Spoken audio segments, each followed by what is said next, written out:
ನಮಸ್ಕಾರ ಸ್ನೇಹಿತರೆ, ಹ್ಯಾಪಿ ಲೋಕಕ್ಕೆ ಸ್ವಾಗತ. ದೇವರ ಸುಂದರ ಸೃಷ್ಟಿಗೆ ಉದಾಹರಣೆ ಅಂತಂದ್ರೆ ಹೂವು. ಈ ಪ್ರಕೃತಿಯಲ್ಲಿ ಪ್ರಪಂಚದ ಮೂಲೆ ಮೂಲೆಯಲ್ಲಿ ಎಷ್ಟೊಂದು ಹೂಗಳಿದೆ ಅಲ್ವಾ? ಎಷ್ಟೆಲ್ಲಾ ತರದ ಹೂವಿದೆ. ಮಲ್ಲಿಗೆ, ಸಂಪಿಗೆ, ಸೇವಂತಿ, ಗುಲಾಬಿ, ಚೆಂಡು, ಸುಗಂಧರಾಜ, ಕನಕಾಂಬರ, ದಾಸವಾಳ, ಸ್ಫಟಿಕ, ಪಾರಿಜಾತ. ಒಂದೊಂದು ಹೂವಿಗೂ ಒಂದೊಂದು ಆಕಾರ, ಬಣ್ಣ, ಸುವಾಸನೆ. ಒಂದ್ರ ಹಾಗೆ ಮತ್ತೊಂದಿರೋದಿಲ್ಲ. ಯಾವ ಹೂವು ಚಂದ, ಯಾವುದು ಚೆನ್ನಾಗಿಲ್ಲ ಅಂತ ಹೇಳೋದಕ್ಕೆ ಆಗೋದೇ ಇಲ್ಲ. ಅಷ್ಟೊಂದು ಸೊಗಸು ತುಂಬಿರುತ್ತೆ. ಹೂವನ್ನ ಗಿಡದಲ್ಲಿ ಹಾಗೆ ಬಿಟ್ರೆ ನೋಡೋದಕ್ಕೆ ಖುಷಿ. ಅದೇ ಹೂವನ್ನ ಕಿತ್ತು ದೇವರ ಪಾದಕ್ಕೆ ಸಮರ್ಪಿಸಿದ್ರೆ ಸಾರ್ಥಕತೆ.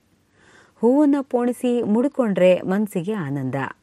ಅಲಂಕಾರವಾಗಿ ಹೂವನ್ನ ಜೋಡಿಸಿದ್ರೆ ಅದರ ಸೊಗಸೇ ಬೇರೆ.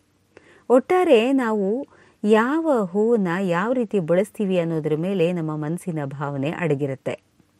ಹೂವು ಮತ್ತು ಎಳೆ ಮಕ್ಕಳು ಎರಡು ಒಂದೇ ಅಂತ ಅನ್ಸುತ್ತೆ. ಎರಡರಲ್ಲೂ ಮೃದುತ್ವ ಇದೆ.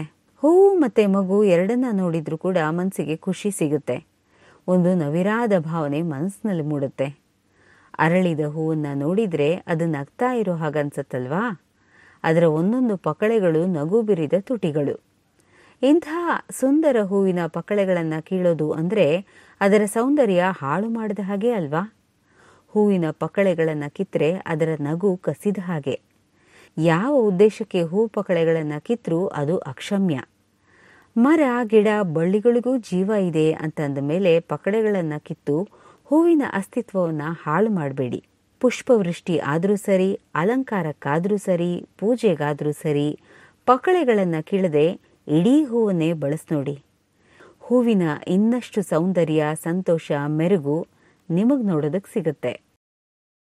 ಸ್ನೇಹಿತರೆ, ಹ್ಯಾಪಿ ಲೋಕ ಚಾನೆಲ್ನ ಸಬ್ಸ್ಕ್ರೈಬ್ ಮಾಡಿ. ನಮ್ಮ ಹೊಸ ವಿಡಿಯೋಗಳ ನೋಟಿಫಿಕೇಷನ್ಗಾಗಿ ಬೆಲ್ ಐಕಾನ್ ಅನ್ನು ಒತ್ತಿ.